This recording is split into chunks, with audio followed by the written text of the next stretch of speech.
What's going on, everyone? So today we're talking and answering the question that I get every single day on my videos and even in Discord, and that is, how do I know what type of deck is what I say it is? And what I mean by that is, what is an aggro deck? What is a tempo deck? How do I classify these decks? And how do I know that this deck is going to be something that I enjoy before I even play it? Or how do I know which deck is the right one for me? And this is the key decision that you should make before you even consider buying any cards, unless you just want to buy cards for the fun of it. But if you're looking to play a certain type of deck, maybe for your weekly Star Wars casual night or just a random tournament here and there, this is the decision you have to make before you do all that. Knowing which archetype is kind of the archetype that you're interested in playing. So we're going to be talking about all of that today. A couple of things before we do so. I have a TCG player link in the description down below that you go ahead and click on. It'll send you the homepage, it sounds like, but if you make any purchases after that point, it will help you out and help myself out. Second thing is, I have a Patreon, which you might see some names scrolling by here, which a lot of us have been talking in Discord, hanging out, and just potentially getting ready for some viewer games this weekend. Well, by the time this video comes out, potentially, well, when this video comes out, I'll be recording them. So stay on the lookout for that. But let's talk about deck archetypes and how to know which one you want to play. So as I go and talk through all the archetypes, I will be providing examples or an example of each deck as I go through and talking about a few of the characteristics. Now, in our first example, we're going to be talking about aggro. Aggro. This is probably the easiest one to understand, as it is very simply, you are the aggressive player in the matchup. You are going to be the player that is more often than not trying to attack your opponent, not even necessarily caring about hitting your opponent's units, but really trying to get as much damage into their base before your opponent has the time or the resources to start to outvalue and play more expensive / more valuable units that allows them to get to the later stages of the game. A perfect example of this is Sabine Green specifically as the best example here coming into set 2. The reason why Sabine Green is the quintessential example here is because of everything kind of leading to what you want out of aggro decks. Aggro decks usually want to have a very low curve, and what that means is having cards that cost a little bit cheaper on the curve. So if you look at kind of the cards by cost here, we see that we have no more than 3 of each of the 4, 5, and 6 costed cards, since everything else costs very cheap, because we need to be playing units, potentially multiple units in a single turn in order to get in early damage. Sabine's action on her front side of her leader ability just deals damage to each base, but because you are the aggressive player, you don't necessarily care about damage to your own base. You just love that damage to your opponent's base. She comes down on 4 resources, which is one of the earliest leader flips, allowing you to get in early damage with her leader. All of that to say, we're just trying to get in early damage. Now, Sabine Green does actually have a little bit of a higher curve than you normally would see in an aggro deck, but that is because every single thing up the higher end of the curve you use in conjunction with Energy Conversion Lab to immediately impact the board and potentially get in damage. Podameron, who's a 5 costed, one of the most expensive things in our deck, allows you to actually deal damage to an opponent's base, and Wrecker with his Overwhelm allows you to use Wrecker plus ECL in order for you to attack an opponent's unit while also dealing damage to an opponent's base. Another example of the aggro archetype would be Kylo Red. This is the probably most aggressive version of aggro, where it's extremely low to the ground. And what I mean by low to the ground is very, very cheap costed units. We saw with Sabine, most of it was 2 and 3 costed with the occasional 4, 5, and 6s. But with Kylo Ren, we have the highest cost being 4 at 3 of, and the rest being either 1, 2, or 3 costed events, ground units, or space units.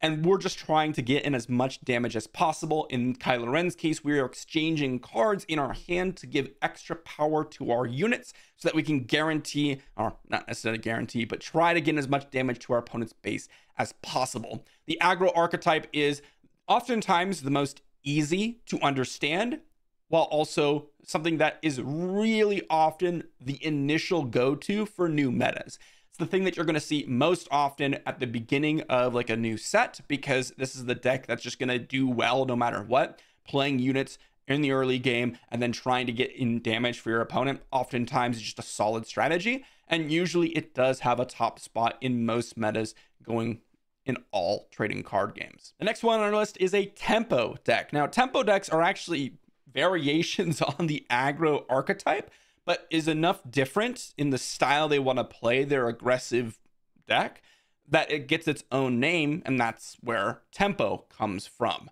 Tempo decks are usually aggressive decks where you'll see oftentimes cheap units being played in order to get early pressure on your opponents. By playing these early units and potentially even maybe a little bit more valuable units in the early game, you then follow up with either units that have a disruptive element or just straight up disruptive cards.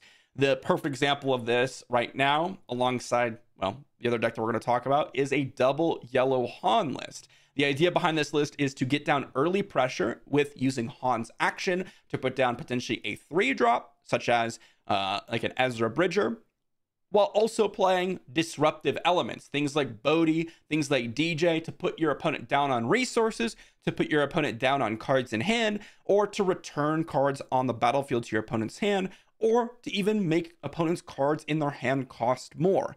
You could see a very different example here between tempo and aggro, whereas aggro was all about direct damage, Sabine action, getting down early leader deployment, getting in for as much damage to your opponent's base, and then finishing it off potentially with direct damage or other ways to get in guaranteed damage. Whereas double yellow and mono yellow Han here and tempo oftentimes have early pressure backed up by these disruptive elements that attack your opponent's hand, attack your opponent's resource base, or attack your opponent's board state, while also putting on additional pressure to your opponent. These are more complicated variations of the aggro archetype because there is usually a decision as to how I want to structure my hand, because it's not just about deploying units. It's about deploying the correct unit and correct event at the correct time in order for you to get in the most effective matchup. Another example of this is the Boba Yellow deck that we've seen so frequently, and even as early as set 1, putting on early pressure with early units. And in Boba Yellow's case, the way this really comes into play in the tempo archetype is you are messing around with your opponent's units, things like, well, no good to me dead, waylays, cunnings, or even killing your opponent's units. And then you use that to ready additional resources, so you get ahead on resources and out tempo your opponents by using additional resources or disrupting their game plan. Boba Yellow is arguably the best at it overall in Star Wars Unlimited, but Han Yellow also takes the cake in terms of, well, set 2 options in improving the tempo archetype. So these are the 2 examples for tempo, and realistically, one of the most fun aggro variants, at least in my opinion. Now, as we continue to talk about the archetypes, you'll notice that we start to get a little bit more either expensive or slow paced as we talk through them, as this next one is oftentimes referred to as mid-range. Now, mid-range is by far the most variant of archetypes within its own category. A lot of things, when they don't specifically classify as a tempo deck or an aggro deck, or some of the ones that we'll talk about a little bit later on, you oftentimes refer to them as mid-range because they have so much variety to them. Now, mid-range decks, as you can see by the curve, are oftentimes signified by early valuable plays into middle to the late game plays that are also extremely valuable. Your goal here is to play higher value units than your opponent, with trying to prevent them from either running you over with extremely aggressive strategies or outvaluing them in the late game to prevent either more controlling or more ramping strategies. Luke Green is a perfect example of this.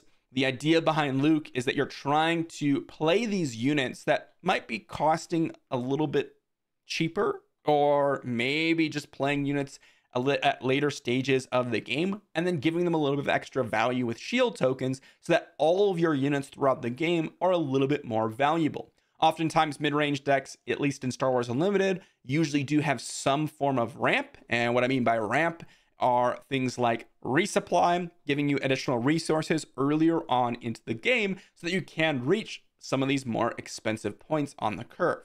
Now, it's not usually pure ramp decks because you are playing a lot of early units and even some of the middle costing units, things like Obi-Wan, things like Rostico and Kanan. And then at the late game, you do have some more expensive haymakers like Home Ones and Luke unit in the Luke Green deck.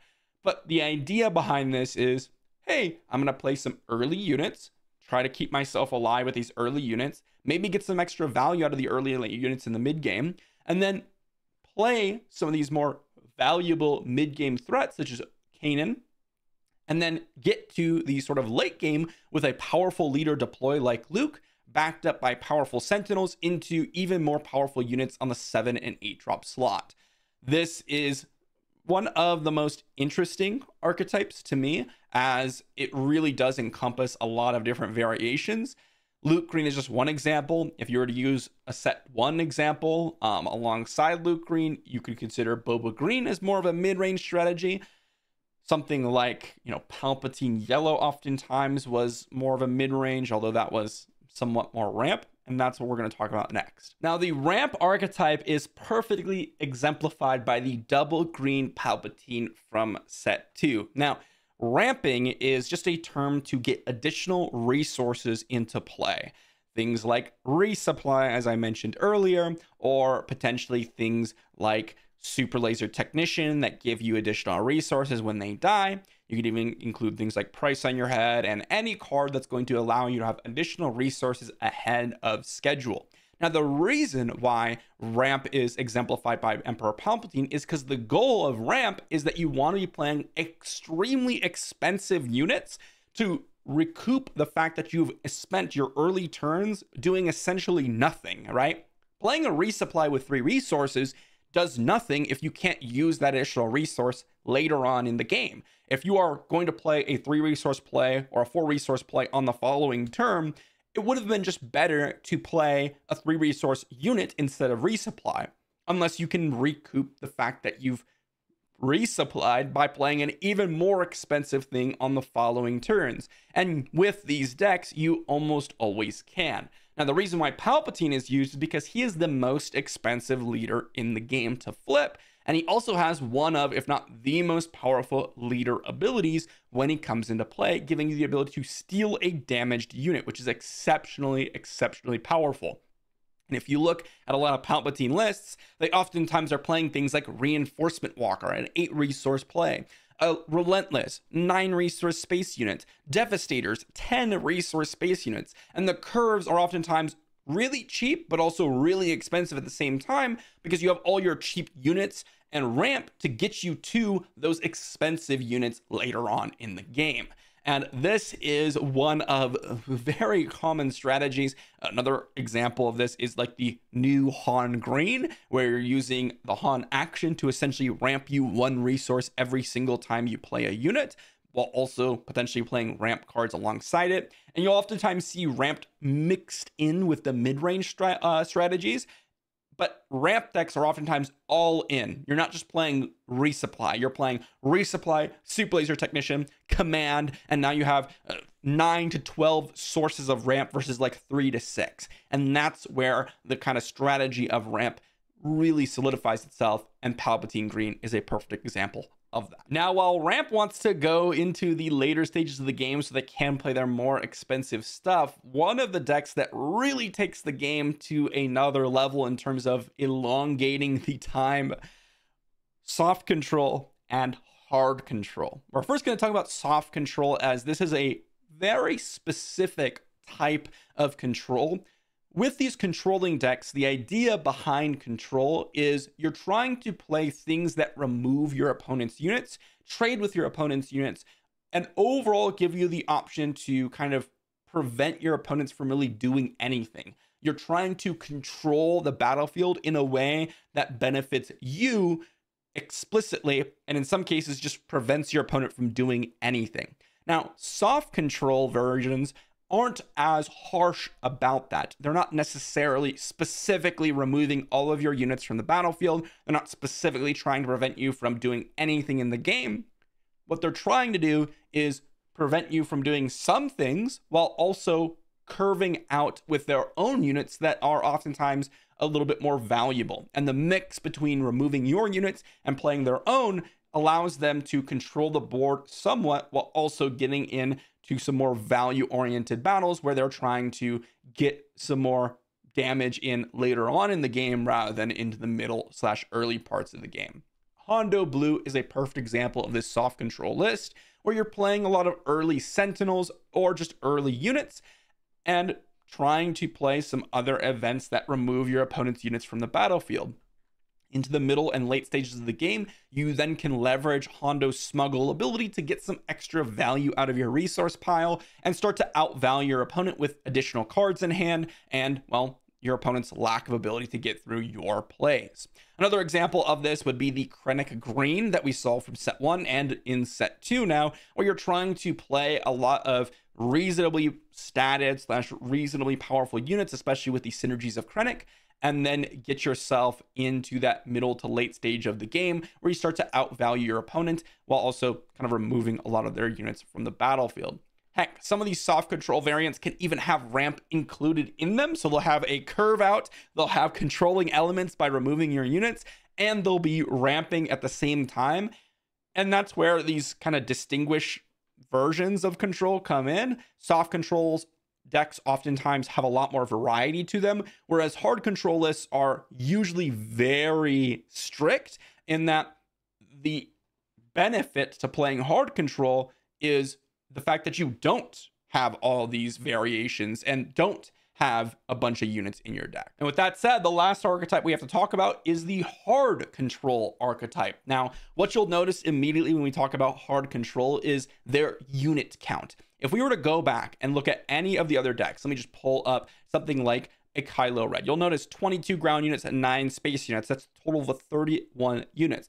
Sabine, she's got 39 units. Luke Green, he's got 35 units. Iden Blue, 21. Oftentimes, these hard control lists are trying to go ahead and use very, very few units in order for you to leverage the fact that they can't actually get into unit combat, so they may not be able to do what they want to do. Maybe they have dead cards in hand, and what I mean by dead cards is maybe they have a removal card that they can't use because you don't have a unit to target it. And then you're going to back all of those kind of mediocre amounts of units, but instead of units you're playing in the early game, you're playing events.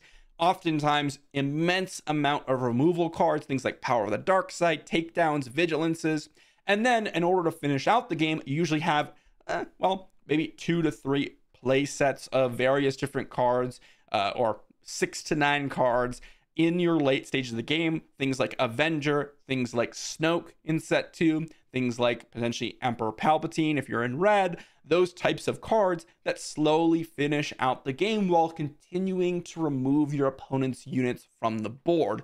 That's how these decks finish out the game. And usually, every other archetype here is going to win through combat damage or through base damage, getting your opponent down to 0 HP on their base. These hard control decks, and well, in some cases, the soft control decks, can actually win by making your opponent draw on an empty deck. And so, yes, technically that deals damage to your opponent's base, but really they're dying from your opponent taking damage from having an empty deck. And this is kind of the idea behind hard control, is getting into the late stages of the game where you have all the answers and your opponent doesn't really have anything left.